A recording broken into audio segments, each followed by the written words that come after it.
debriefing the hybrid claim.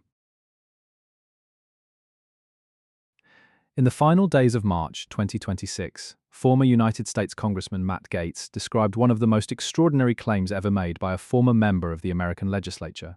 He stated that while serving in office, a uniformed senior enlisted soldier in the United States Army, a man he identified as a whistleblower, briefed him on the existence of a covert federal program involving non-human entities, human subjects, and a series of hidden facilities on American soil. This is not an anonymous leak. It was made on the record by a man who served 7 years on the House Armed Services Committee and held special compartmentalized clearance.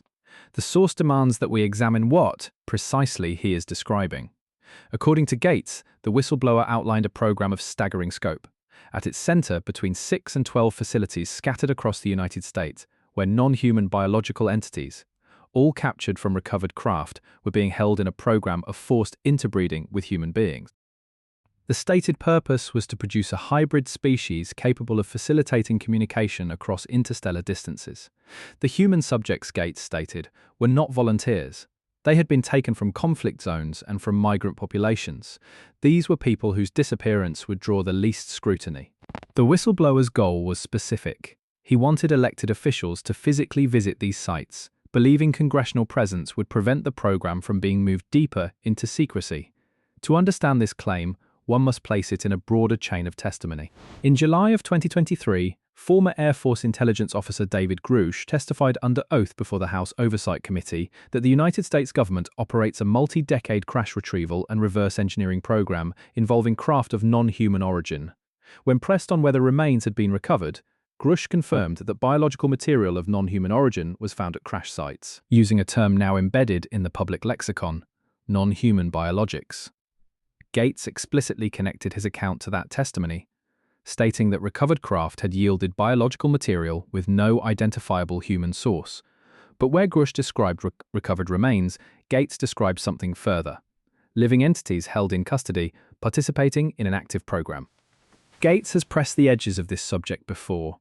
In 2023, he traveled to Eglin Air Force Base after receiving a protected disclosure about a UAP encounter over the Gulf of Mexico. He later told the House Oversight Committee he had seen an image of an object he could not attribute to any known human technology. It is against this backdrop that the claim of 6 to 12 hidden facilities must be understood. This is not an isolated rumor, but what Gaetz presents as a network, purpose-built and deliberately concealed from oversight. No branch of the military has confirmed such a program exists. No physical evidence has been made public. But what has entered the record is a former congressman describing a briefing he says he received while holding one of the highest security clearances available to a civilian legislator. A briefing about living non-human beings, forced hybridization, and a hidden architecture of facilities that, if real, would constitute the most closely guarded secret in the history of the modern state. The question is not whether we believe the man who is speaking. The question is what he was told, by whom, and what it means that such a briefing was delivered, in uniform, to a sitting member of the United States Congress.